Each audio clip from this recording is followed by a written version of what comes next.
Strengthening Spelling Skills, and this is specifically with the homeschooling dyslexic learner in mind. And if we haven't met before, my name is Jennifer Schutze. And is everyone seeing the slides? I just want to make sure it looks, everything good with the slides? Yes. Okay, I can't tell. If you're not seeing the slides, tell me, but I think you probably are. Okay, so let's get started. All right, so a quick introduction of who I am and why I'm doing this. So I have been a homeschooling coach since 2012. So I work for a public charter school in California, and we have a really great homeschooling system out here where families can register with public charter schools under the California public school system, but as homeschoolers. And part of the deal is you actually get money to spend on your homeschooling journey, which is awesome, which is why a lot of parents sign up so that they're not having to foot the bill for all of their homeschooling. But you also get a credentialed teacher like myself to kind of support you as the homeschooling parent. So I have been working in that capacity since 2012. So I've worked with hundreds of students over the years. A lot of the families I've worked with, like I have a 9th grader this year that I've been working with since he was in kindergarten. So a lot of the kids stay with you year after year, and you work with the family and mostly help the mom who's doing the homeschooling to do the best she can. And I offer her support and offer the kids support as well. And then additionally, I'm a certified dyslexia interventionist. So I do get to use some of my dyslexia training at my day job, but after work, almost every day, I'm tutoring kids who are dyslexic in person and online, and working with them one-on-one, which is the most rewarding thing I've ever done. And so having experience with homeschoolers and working with dyslexic kids and kind of putting those two things together led me to want to do these workshops so that hopefully I can help more people and give you guys some ideas and tools and things to use. Okay, so what are you currently using for spelling with your homeschooler? And you can put something in the chat if you want, or you can unmute. And you could say you're not using anything. Maybe you're here because you actually don't have a thing that you're using yet, and you're kind of looking for ideas. Or maybe you're using a program. Maybe you got some kind of workbook. I know there's classes, like out-school classes. Sometimes people put their kids in a specific spelling class. So if anyone would like to share. I know spelling can kind of be forgotten. It's often not addressed. So some people, you may not have something that you're using now, and hopefully we'll get you getting some ideas. Okay, all about spelling. Okay, yeah, that's one that I recommend because it's really well organized, and we're actually going to look at that a little bit later. Okay, so let's move on. Trying to get rid of the chat. There it goes. Okay, so this is kind of an outline of what we're going to talk about. So why is spelling even important? Because some people actually don't think it's a big deal. So we're going to talk about that. We're going to talk about your child's skills. And if you were here for the curriculum workshop, that's one thing I really focus on. Is it's hard to address an issue like spelling if you don't know what your child's spelling skills are or where their deficits are. We're going to talk about phonemic awareness because that has a big impact on spelling. And we'll talk about why. We're going to talk about syllables and syllable types, morphology, and then implementing all of this. So what can you do with all of this information to help your child with their spelling skills? Okay, so why is spelling so important? So reading, writing, and spelling are inextricably connected. So you can't really teach reading and spelling and writing in isolation. Or if you do, one of them will suffer if you just focus on reading and phonics, but you don't focus on writing and spelling, then you're leaving out part of the puzzle, and all of these components work together to support your child. So one of my favorite reading gurus is named Louisa Moats. I don't know if you're familiar with her. There's videos. She wrote Speech to Print, which is a pretty well-known book about just everything about reading instruction. It's a really heavy read. I don't know if I'd recommend it. It took me months to get through, and I had to take lots of notes, but it's a great book. Her videos are a little easier to watch and absorb. But she writes or says, spelling is a visible record of language processing. It is language written down. If we know how to look at a child's spelling, we can tell what a child understands about speech sounds and how we use letters to represent those. And as it turns out, and I think this is the most important part, anything that is going to cause trouble with a child's reading will show up even more dramatically in the child's spelling and writing. And you've probably seen that to be true. Something maybe your child has a little bit of struggle with in reading may show up really clearly in their spelling, because the reading and the spelling and the writing are all connected. Okay, so let's look at why spelling is so important. So spelling supports reading. And this is a quote from Reading Rockets, and they have a lot of great information that I think is pretty easy to digest. It's pretty simple, good videos, good resources. But they write that spelling and reading build and rely upon the same mental representation of a word. So a word in a child's mind or in our minds, the spelling and the reading version of that word are built on the same mental representations. So knowing the spelling of a word makes the representation of it sturdy and accessible for fluent reading. So when a child can read a word but not spell a word, that representation in their brain is weaker. When they can spell it and read it, it's sturdy and firm and it's locked in. And so then when they're reading or spelling, that word isn't something that they have to struggle with, because it's become like a rock. So instead of something that's shifting all the time, it's strong. And that's what our aim is. Spelling also supports writing. And so I'm in this, with this, I mean writing as far as getting your ideas on paper, not necessarily handwriting, even though that is related as well. But if you're having your child write sentences or paragraphs, if their spelling is difficult for them, then their writing will not be as, it won't be as good as maybe they even want it to be, because they'll be struggling over how to spell words instead of getting their ideas on paper. So mental energy can't be spent on writing when it's being spent on spelling. And so we only have so much working memory that we can use at a time. Like if I'm talking to my sister, I can do the dishes, or I can do something else that doesn't take a lot of mental energy. But if I'm talking to my sister on the phone and I'm trying to write an email that I actually have to think about what I'm saying, I can't do both. Like I'll be distracted. I'll go back to the email and realize it doesn't say what I meant, or my sister will realize that I'm not really communicating very well with her anymore. I'm kind of sound like I'm not present. And that's what's happening when kids are writing. We give them a writing assignment and they are thinking and laboring so much over the spelling, their ideas just fly out the window. So they may sit down and say, okay, I'm going to write a sentence about swimming lessons that I took over the summer. Well, then they start to write, I went to, and maybe they can't spell the word went. And then all of their thoughts are now focused on how to spell that one word. And so they have an obstacle, and when spelling isn't being addressed, that obstacle persists in their writing. And it can make kids feel discouraged.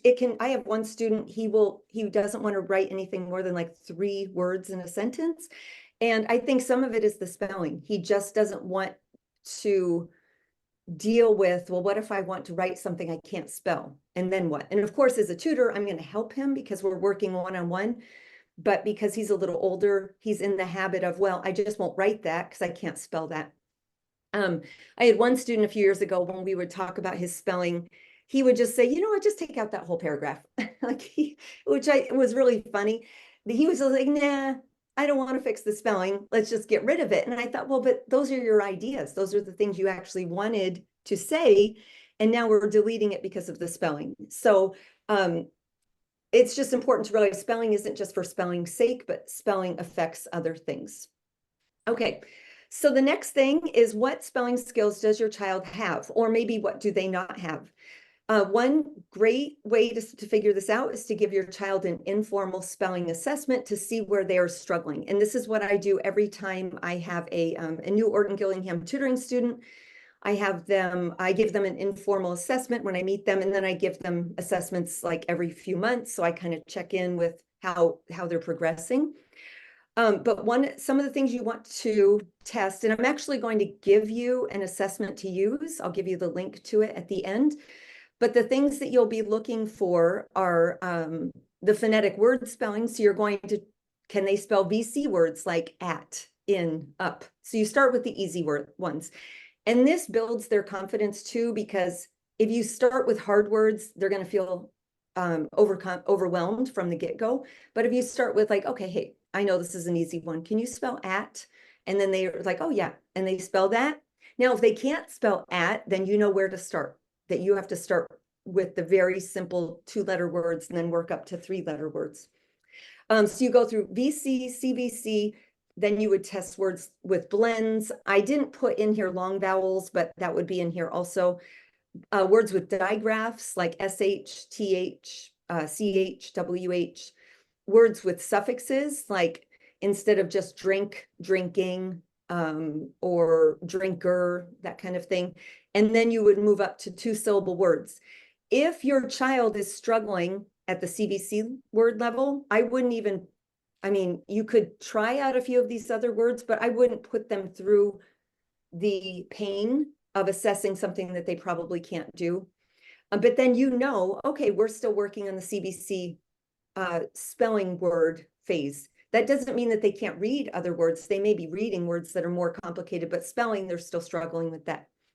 And then the other thing I do is I test red word spelling. So red word, they're also called heart words. And in Orton Gillingham, most of us call it red words. And they're irregularly spelled high frequency words like was, were, where, is ones that have like part of the word just isn't spelled the way a child would expect. And so I test those separately. So I'm also going to give you a document to do with that, because you may be teaching your child CVC words, but they might need the word there to spell in a sentence. And so you may be teaching red words that are a little bit more complex as you teach the more phonetically spelled words. So that'll give you a great idea of where your child is at. And this is the spelling inventory I'm going to give you. And there's 3 different levels. So if you have a young child, you'll use the primary. If you have an older elementary or an upper elementary, there's another version that you'll get as well. But basically, we start with CVC words, and you say the word.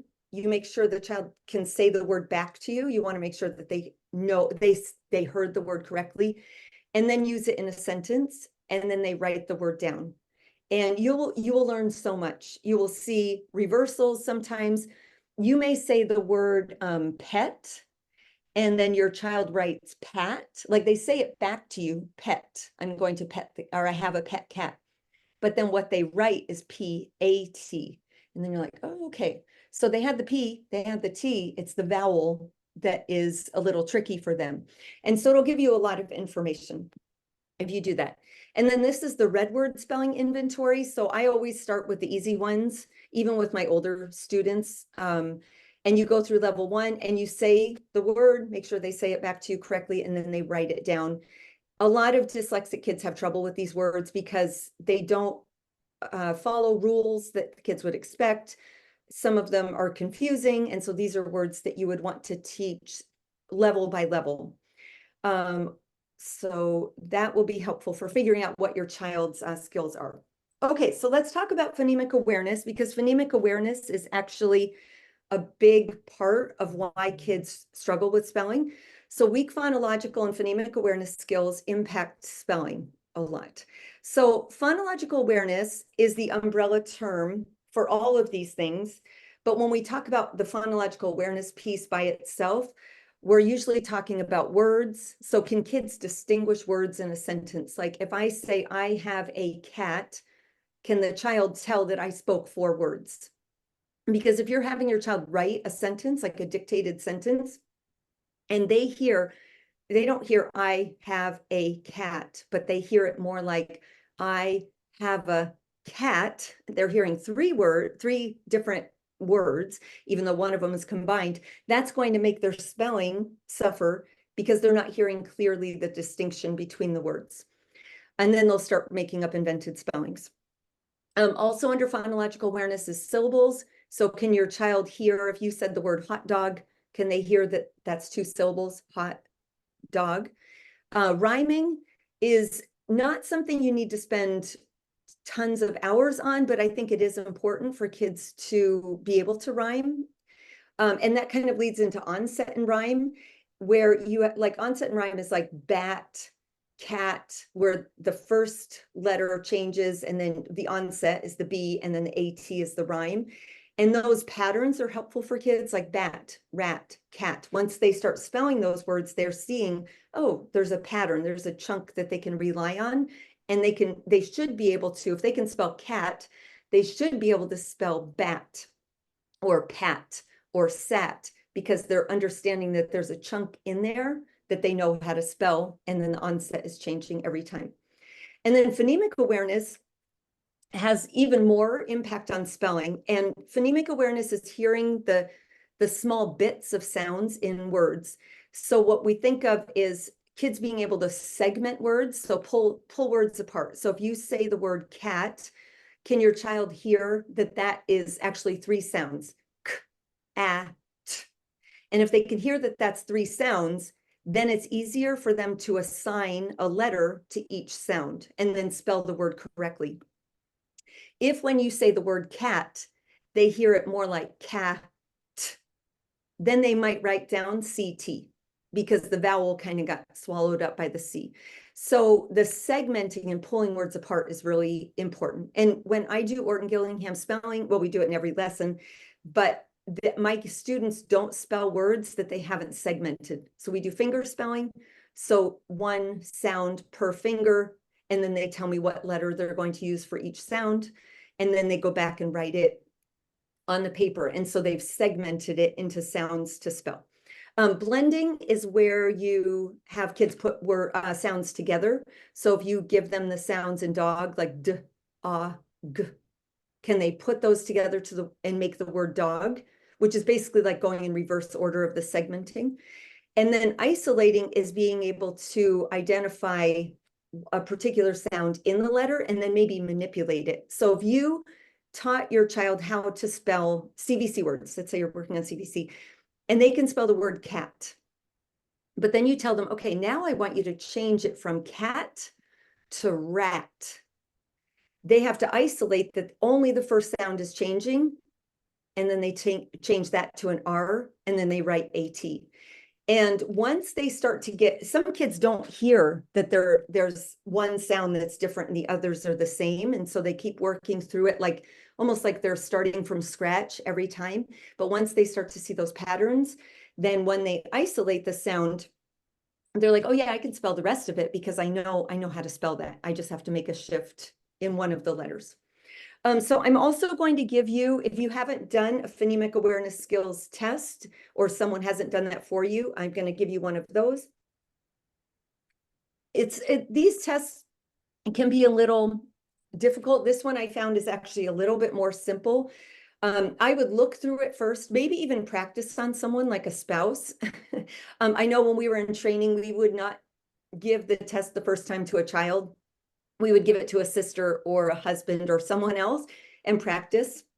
One of my friends actually did that with her husband. She gave him a phonemic awareness skills test and then realized that he can't do much of this. And she texted me, she's like, I don't know what's going on. He can't answer these questions. And so it's kind of funny. So anyway, so I would practice on someone before you practice or give it to your child. So if you discover through that test, or if you already know that your child's phonemic or phonological awareness their skills are weak, then a couple of resources are Heggerty, which we talked about last time. The Heggerty has curriculum that you can buy, and it's really easy. You just open it and do the exercises for, I think it's 5 to 10 minutes a day, and you build those skills. So you help kids be able to hear the individual sounds, because that will directly impact their spelling. David Kilpatrick has a ton of information about phonemic awareness. So you could look up his videos. He has a book, a couple of books that you could get as well.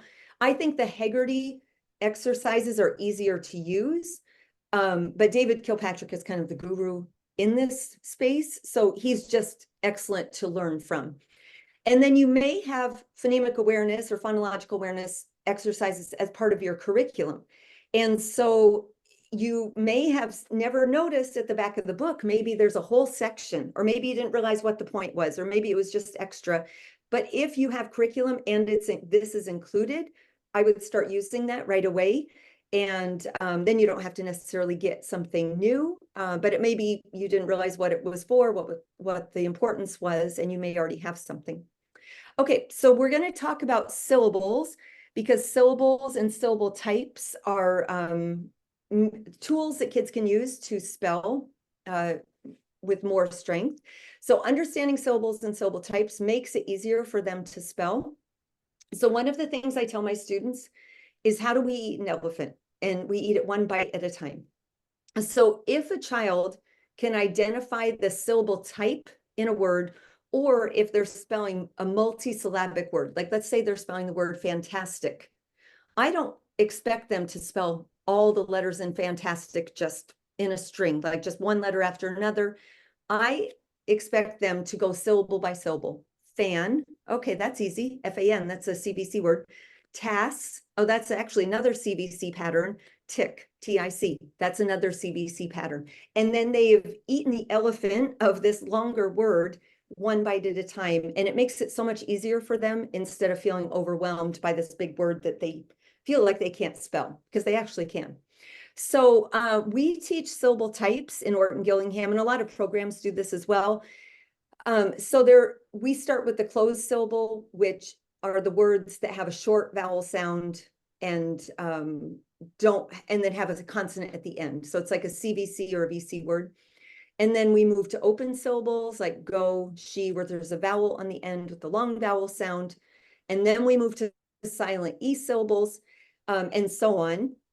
And you can see it goes from easier to more complex. And that's there's a idea behind that we don't want to drop kids in the deep end before they can hold on to the side of the pool and kick and flutter their feet. You know, we want to start with the side of the pool stuff first, and then slowly get out into the deeper water.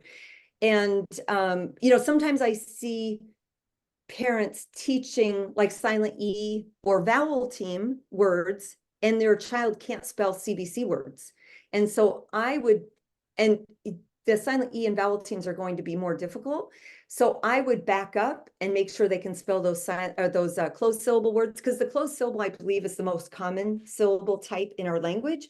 So if they're struggling with that, that's going to make a lot of spelling difficult. So I would go back to that and then move progressively through to the more complex spelling patterns. Okay, so I'm going to give you a little demonstration. Hopefully I can do this on here. I think I can. Okay, so when we think about the one bite at a time, how to eat an elephant, and syllable types. So what I have my students do is, say we have this word pancake. A lot of dyslexic kids might just look at the beginning and read it as like panther or pantheon or they just kind of throw some letters on at the end if they're reading it. And if we ask them to spell it, they might feel overwhelmed and end up with incorrect spelling. So what I do is I have the kids find the vowels first, the spread out vowels. And then in this word, there's two consonants in between. And so they identify the consonants, they chop the word. Now, a lot of times we do it on paper, but I also have kids sometimes with index cards actually cut it into chunks, because that kind of shows them really what they're doing. They're breaking the word up into parts. And then they look just at the first syllable. And the first syllable they've been taught is a closed syllable. So they know automatically it's going to be a short vowel sound. And then I ask them to read just that first syllable, pan. Okay, you're great with that one. Now let's look at the second syllable. So they see, okay, it's a vowel, it's a consonant, it's a silent E, and they know, because I've taught them that this is going to be a vowel consonant E, and it's going to have a long vowel sound. So then they read the second syllable, cake. And then I ask them to put it together, pancake. And you can do the exact same thing when you're having them spell it. So you give them the word pancake and then have them pound out the syllables. I have them actually pound it on the table with their fist, pancake. Okay, let's just spell the first syllable. So they're only going to spell pan. So I have them tell me, okay, what are the 3 sounds you hear in pan? P, a, mm. And if they get any of those sounds wrong, you start again. Okay, it's not an it's an a. And then they go through it again.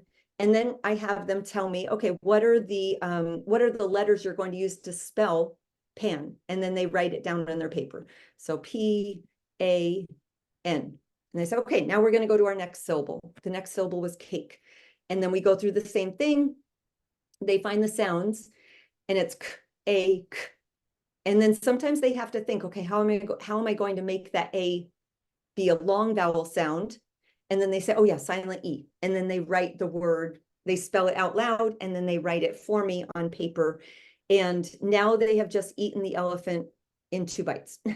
And it was easier. It takes some time. And of course, the idea is that after some time, they're not going to have to do that. Once they can independently spell, they will not have to go through all of the steps. But until the steps are easier for them and they don't make a lot of mistakes, that's what I would do. And it helps them a lot. And I think it just helps the overwhelm. Like, oh my gosh, she wants me to spell pancake. Well, no, actually, I just have to spell pan. And then I just have to spell cake. And now I've got the whole word. Okay, so morphology is the study of the meaningful parts in the English language. So our language is a morphophonemic language. It has parts that are sounds and then parts that have meanings.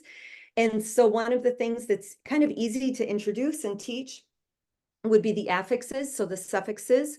And this is the order that I teach them. I teach the plurals first, S and ES, and then ING and ED.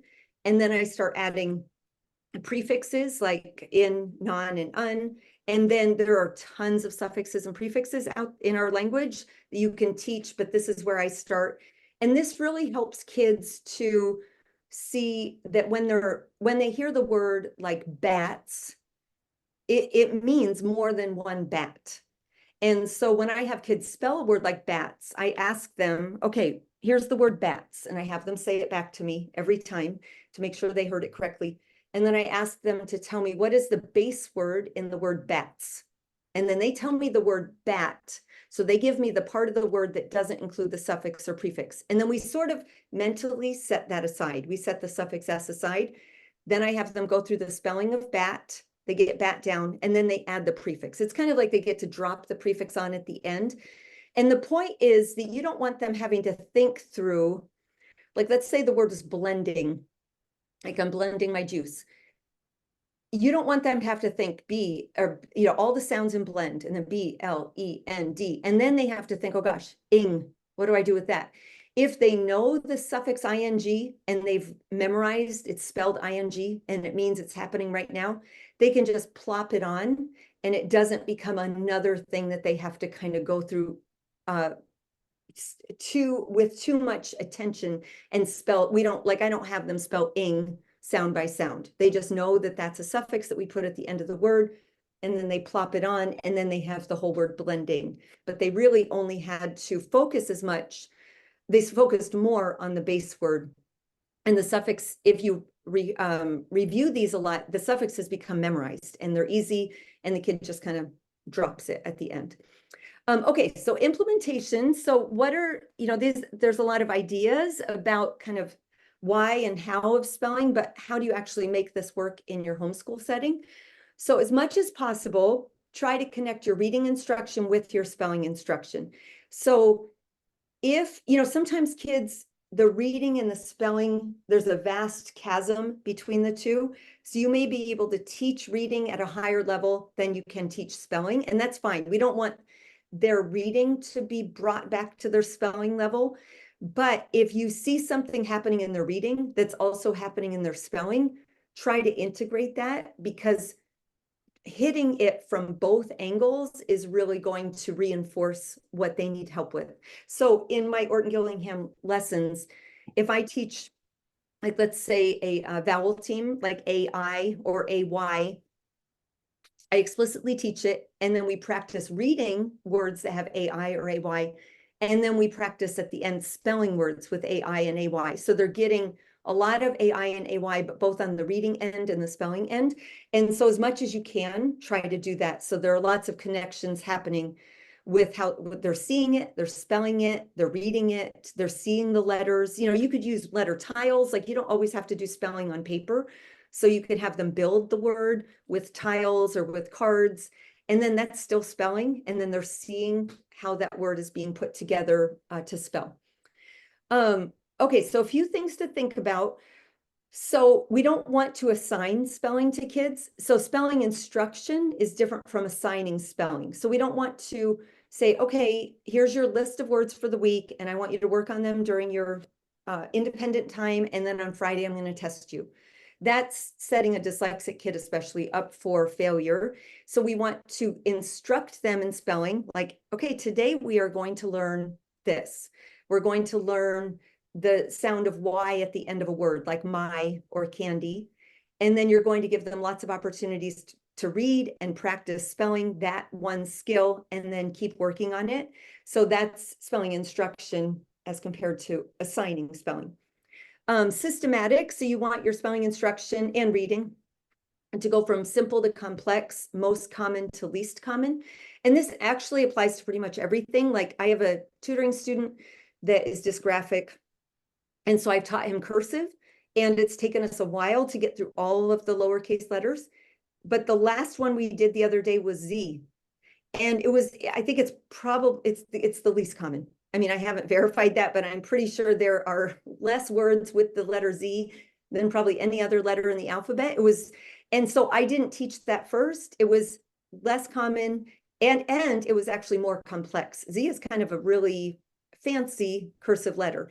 And so I waited until we had done all the other letters he needed. And so that's that, that idea of simple to complex, common to least common. And then curriculum. So if you have good curriculum, like good spelling curriculum or products, that will help you organize your spelling instruction. So you don't need to be creating this. Like you don't need to create every part of your child's spelling program. If you're using something good where the thinking has been done for you, that is to your advantage. Kind of like a cookbook. Like I could make up recipes, but I also have the joy of cooking. And it's a lot easier to just open it up to the pancake recipe. It's the one I use the most. And to just look, okay, these are the things I need. I probably have it memorized by now, but I didn't have to troubleshoot how to make pancakes because there they were, there's the recipe. So you want to use what you can or what you already have if it's high quality. So on that same line, so if you have good curriculum, you should see spelling taught and also reading in a sequential and organized and systematic order. So I just pulled this scope and sequence. Scope and sequences are really good to look at when you're trying to pick curriculum or materials. If something does not have a scope and sequence, that's a problem. I mean, I would email the publisher and ask if they have one. Maybe you just can't find it, but most good publishers are showing what is in their program. So you can see this is all about spelling level 1. And the first several lessons, they're doing some phonemic awareness activities. But then by lesson 6, they get to the short vowels. So then their kids are going to be spelling like mit and bat and sat.